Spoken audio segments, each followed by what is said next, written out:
আজকে মরলে কালকে 2 দিন পরের দিন কেউ কাঁদবে না। যাদের জন্য করলা কামাই মরলে তারা চিনবে না। আজকে মরলে কালকে 2 দিন পরের দিন কেউ কাঁদবে না।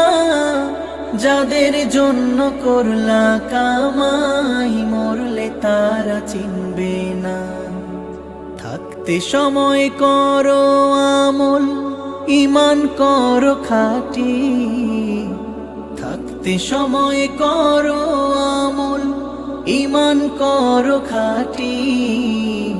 শেষ ঠিকানা তোমার আমার 3.5 হাত মাটি। শেষ ঠিকানা তোমার আমার 3.5 হাত মাটি।